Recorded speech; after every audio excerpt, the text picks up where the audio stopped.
Gente, essa é a 39ª Expogravuras.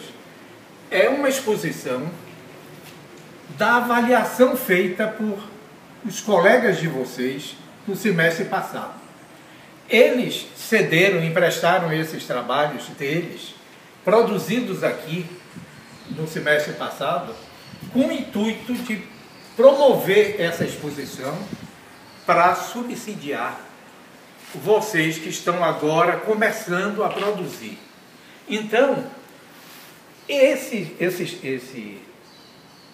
essas obras de arte que aqui agora estão já foram avaliadas por especialistas e são chamadas de obra de arte. Isso não é mais um trabalho acadêmico, isso já é um trabalho artístico, porque o discurso que passou por esse trabalho legitimou a condição de obra de arte para eles. Muito bem, então é importante que vocês observem alguns detalhes que foram feitos por esse colega de vocês, onde ele pegou uma figura, colocou essa figura e deu o trabalho de gravura, fez o contraponto do linear, fez o contraponto da linha, rebaixando a matriz, então, num processo térmico. Pegou aquele tal ferrinho de solda e fez o desenho. Depois, com um pincel, com auxílio do pincel e do thinner, ele trabalhou essas passagens. Eu gostaria de lembrar para vocês que o thinner é opcional, vocês podem utilizar ou não. Vai ser difícil nós mandarmos para vocês o thinner. Então, professor Sibini, a gente dispensa eles de utilizar o thinner, utilizarão aqueles que tiverem condição, e os que não tiverem pode optar por um dos métodos de rebaixamento da matriz, que pode ser o térmico e o mecânico, que é com corte, com estilete, e eles podem utilizar esses dois elementos no mesmo trabalho. Ou, por opção, pode utilizar uma ferramenta só para esse recorte. Então, numa situação excepcional dessa, a gente mostra para eles como é que isso funciona. Se tiver condição de usar o thinner, vai conseguir dar esse efeito de luz de uma forma aparentemente pobre, mas que o efeito de luz, a explosão de luz nesse elemento circular enriqueceu o trabalho. E onde é que está a poética desse trabalho, se não a viagem nos mares de cada interior, de cada cabeça? Temos a expressividade, uma história contada naquele segundo trabalho lá, onde tem um gato sobre uma caveira, sobre um elemento morto.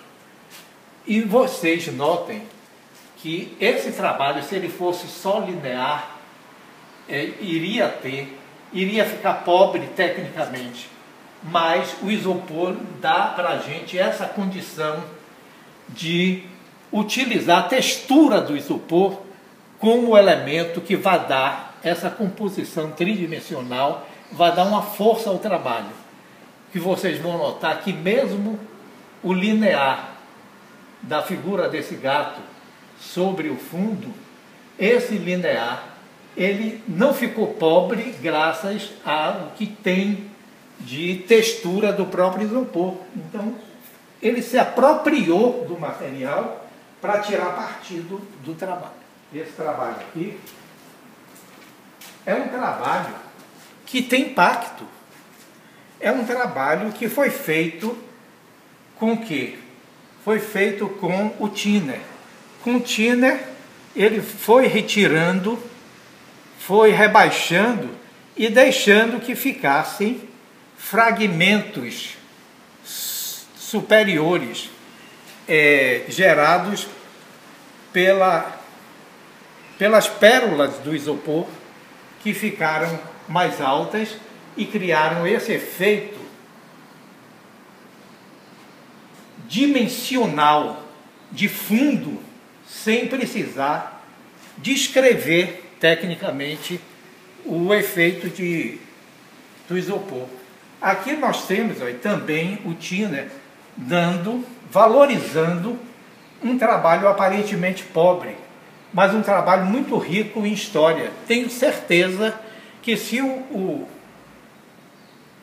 Beatriz, que fez esse trabalho, se ela aqui estivesse, ela estaria contando uma grande história sobre esse trabalho.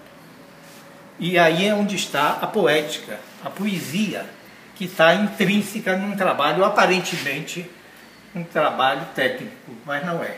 Ele tem, olha, essas pinceladas são de uma trincha pincelando e criando uma explosão de luz por trás, valorizando a forma principal.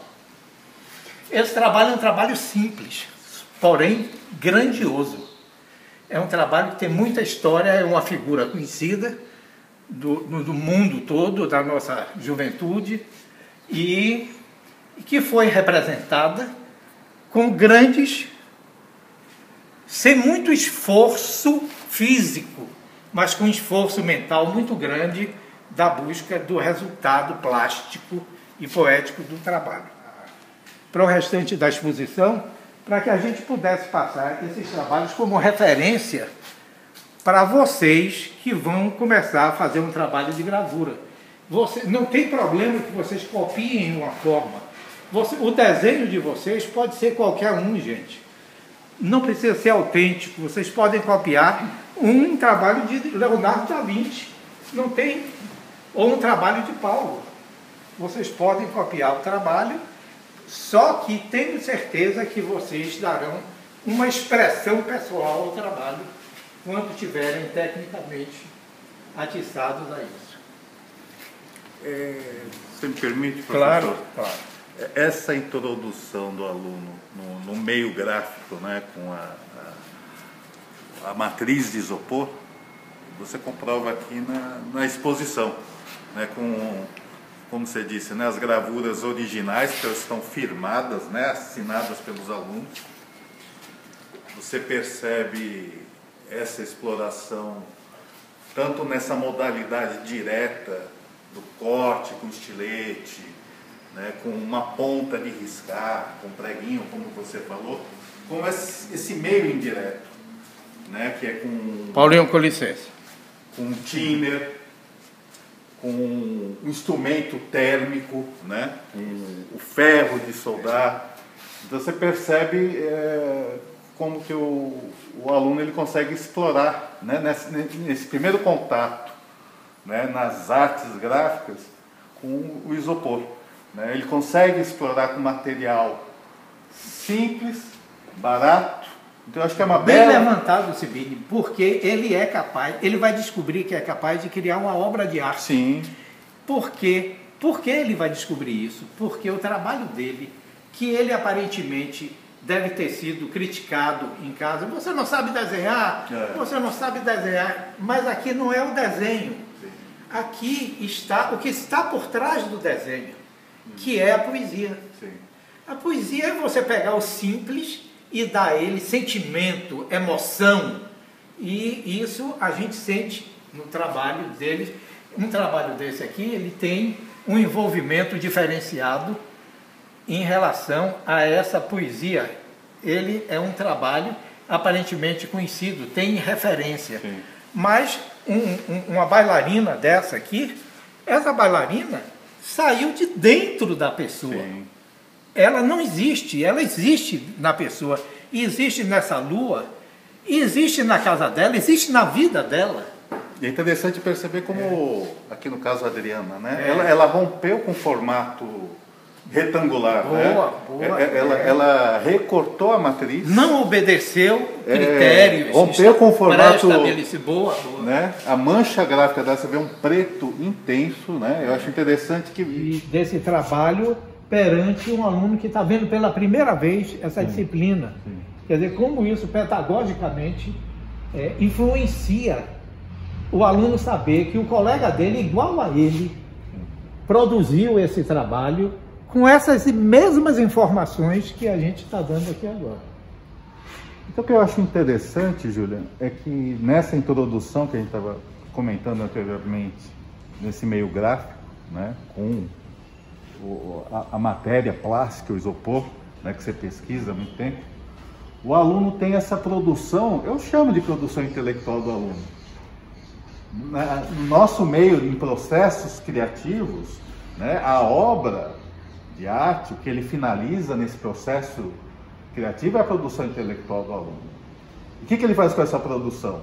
Ele vai guardar em uma pasta a oportunidade de participar de uma exposição coletiva, né? É a oportunidade do aluno estar criando esse currículo, né? Ele está firmando, assim como ele firma no papel a assinatura, né, com toda essa convenção da gravura, a oportunidade de participar de uma exposição coletiva nesse nosso estúdio, né? A gente tem que se sentir privilegiado que nós temos um bom estúdio de gravura aqui na escola. Então, ele está participando de uma exposição, não na galeria, mas no estúdio de gravura. Aí firma mais, né, essa produção dele. De uma escola de arte. Isso. E no estúdio de uma escola de arte. Ele é um artista privilegiado. E a gravura traz isso, né? Eu acho que essa troca, né, do aluno que está começando, né, está tendo esse início nas técnicas tradicionais da gravura, compartilhando com os outros que produzem dentro do estúdio, né? Compartilhando com o grupo que convive aqui no estúdio. Então, essa forma de você estar criando, né, esse ambiente expositivo aqui entre as máquinas e todo esse nosso acervo é muito interessante.